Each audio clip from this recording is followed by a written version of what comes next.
Help me reach 1,000 subscribers. If this story resonates with you, please support the video with a like and share your thoughts in the comments. I read every single one.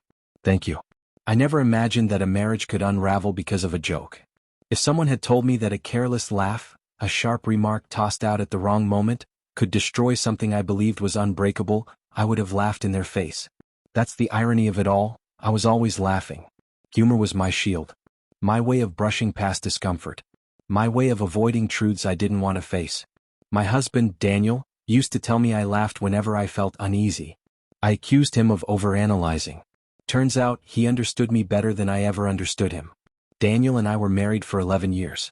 We lived in a quiet suburb just outside Manchester, the kind of place where neighbors exchanged polite nods and lawns were trimmed like clockwork every Saturday morning. From the outside, our life looked stable. Not exciting. Not dramatic. Just reliable.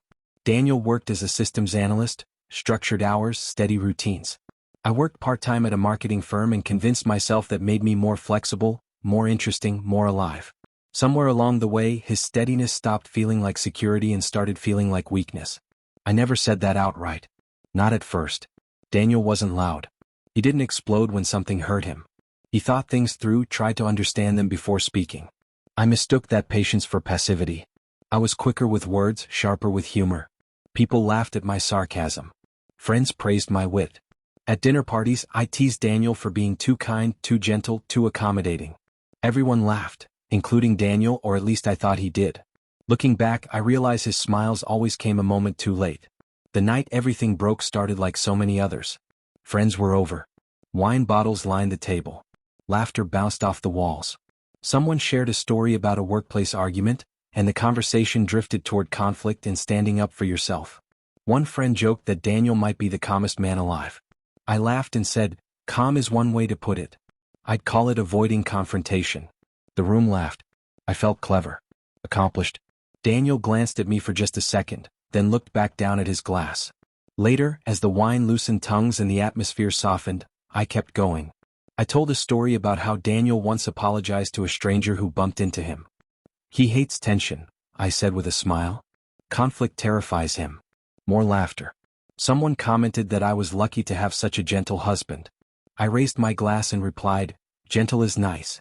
Weak is manageable." I laughed as the words left my mouth. I didn't even look at him. The room didn't fall silent dramatically, just enough for me to notice. Daniel stood up slowly. No anger. No shouting. He looked at me the way someone looks at a truth they've been avoiding for years. "I'm going to step outside for some air," he said calmly. He picked up his jacket and walked out. I assumed he'd be back in a few minutes. Embarrassed. Maybe sulking. I didn't follow him. 10 minutes passed. Then 20. Our friends made excuses and left. I cleaned up, stacking plates and glasses, irritated rather than worried. When I finally checked my phone, there was one message from Daniel. "I'm not coming back tonight." No explanation. No accusation. Just a sentence that hit harder than any argument we'd ever had. I slept alone, telling myself he was being dramatic. By morning, half his clothes were gone. His toothbrush was missing. The silence felt different, sharper, heavier. I told myself he'd cool down.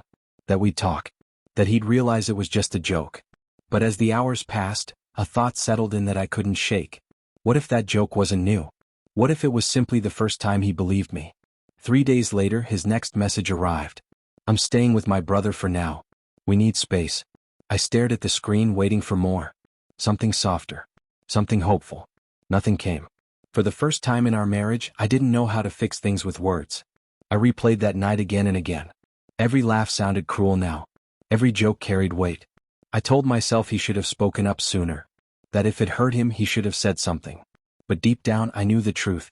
He had tried, just quietly. And I had chosen not to hear him. When we finally met, it was at a small cafe near his office. He looked thinner, tired, but calm. Not distant, peaceful in a way that terrified me. I apologized before he even sat down. I said I hadn't meant it, that it was humor, that everyone jokes. He listened without interrupting, hands wrapped around his cup. When I finished, he nodded once. "I know you didn't mean to hurt me," he said. "That's the problem. You meant it to be true." He explained gently as he always did. Every joke landed because it reflected something real. Over the years, he'd felt smaller, reduced to a punchline, diminished for other people's amusement. I stopped correcting you, he said, because every time I tried you laughed it off or told me I was too sensitive. Eventually, staying quiet felt like the only way to keep the peace. I asked why he left so suddenly. Because that night, he said, meeting my eyes, I realized you weren't laughing with me. You were laughing at me. And everyone else was laughing too. I was alone. That hurt more than anything else. I reached for his hand. He didn't pull away, but he didn't hold on either. He reminded me of moments I'd forgotten. Comments about his ambition. His softness. His calm nature. You call it weakness, he said quietly. But it's how I survive in a loud world. He admitted he'd begun imagining a life where he didn't have to brace himself at home. The idea of that peace scared him. Staying scared him more. I cried. I begged. I promised to change, and for the first time I meant it. Daniel believed me. I could see it. But belief, he said, wasn't the same as trust. And trust, once fractured, doesn't rebuild on apologies alone. We tried counseling. We tried space with purpose. Weeks passed filled with careful, fragile conversations. I measured every word, terrified of causing more harm. But respect born from fear isn't the same as respect born from understanding. He felt that. One evening he told me leaving hadn't been an act of anger. It was self-preservation. The day he came for the rest of his things, he hugged me longer than I expected. He thanked me for the years we shared. He said he didn't regret loving me. I just can't keep shrinking to fit a version of myself you found amusing, he said. When the door closed behind him, it didn't slam. It simply shut, quiet, final. Now, when I think about that joke, I don't hear laughter. I hear the moment respect slipped through my hands. I learned too late that words don't need cruelty to cause damage. Sometimes all they need is truth spoken without kindness. I didn't lose my husband because he was weak. I lost him because he finally realized he wasn't. He chose himself. And I was left with silence, and lessons I never wanted to learn. If I could go back, I'd make the joke quieter. I'd make the respect louder. But some truths only arrive after someone walks away, permanently, painfully, undeniably. That is how our marriage ended.